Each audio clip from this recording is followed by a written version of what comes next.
सब कथा सुनाई जिस प्रकार सुरसर मही है। जैसे गंगा जी पृथ्वी पर आई है, विश्वामित्र जी उसकी उत्पत्ति कथा बता रहे। गंगा जी की उत्पत्ति की बताइए महाराज। चलिए गाज सुनो सब कथा सुनाई जिस प्रकार सुरसर मही आई। हेलो क्या रहे हो? आज जो सुरसरी गंगा देख रहे हैं आपके वंशज से लाई हुई है, आपके पूर्वज लोग आए हैं। एक समय की बात है, महाराज सगर के 60,000 पुत्र कपिल मुनि के श्राप से जलकर राख हो गए।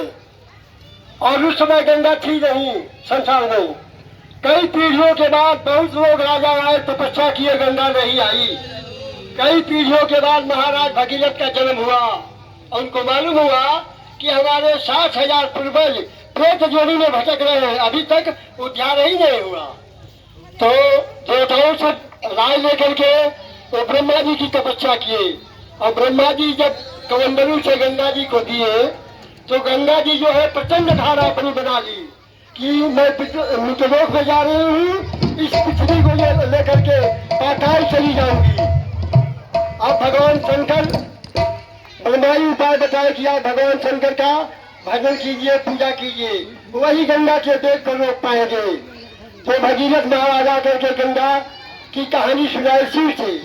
भगवान शंकर अपने जटा को इतना बड़ा बना इस पृथ्वी पर जो 6 महीना गंगा जी उसमें घूमती नहीं, रास्ता नहीं मिला। फिर हाथ जोड़े भगीरथ, जो महाराज मेरा सारा परिश्रम बेकार हो जाएगा, हमारे पूर्वज तरेंगे नहीं, गंगा जी को छोड़िए। तो भगवान शंकर प्रसन्न होकर के 3 बूंद गंगा को छोड़े, एक पाताल गई, एक आकाश में चली गई। और मृत्यलोक में रहने वाली इनका नाम सुरसरी गंगा है। जो भी इसमें स्नान करता है, दान करता है, वो जो है स्वर्ग लोक को जाता है। और तभी से गंगा आई नहीं महाराज। और भी कथा है सुनिए। गंगा जी का 3 नाम है, शंकर जटा निवासिनी, आगे आगे भगीरथ और पीछे पीछे गंगा। आगे चल करके पहाड़ दिया जिसको गंगा तोड़ नहीं पाई। देवताओं के सहारा से ऐरावत को मंगाई, ऐरावत आया और उस समय अपने दांत से उस पहाड़ को तोड़ा तो गंगा आगे निकली। वहां उनका नाम ऐरावती गंगा पड़ा।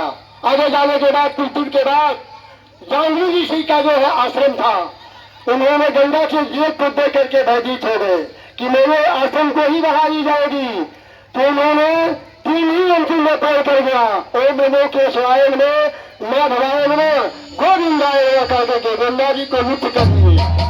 महाराज जांगलू ऋषि और भगीरथ तो और भी उदास हो गए कि अब गंगा कैसे मिलेगी। इन्होंने प्रण कर गया, उनकी तपस्या किए। तो जांगलू ऋषि कहे कि मुंह से निकालूंगा तो जूठा बढ़ेगी और इंद्रिय से खैरा हो जाएगी। इसलिए अपने दाहिने गंगा को तोड़ करके गंगा जी को प्रकट किया। वहाँ इनका नाम जांगलू गंगा पड़ा। और संसार में विचलित है, उनके पूर्वज लोग डर गए, आपके पूर्वज लोग। रामलीला वाले क्या कहते हैं? रामलीला गंगा विपत्ति कैसे बताते हैं? नीचे बही है बाल, तापर कच्छप सवार, कच्छप पर सवार शेष कहारा है, शेष पर सवार अवनी भारत दबा रही, अवनी पर सवार सिंधु पर्वत विस्तारा है, पर्वत में शिव धाम कैलाश जहाँ नंदी समुद्र मारा है, नंदी पे सवार शंभु पे सवार जटा, जटा में सवार श्री गंगा जी की धारा है महाराज। गंगा जी के हम लोग पंडा है कुछ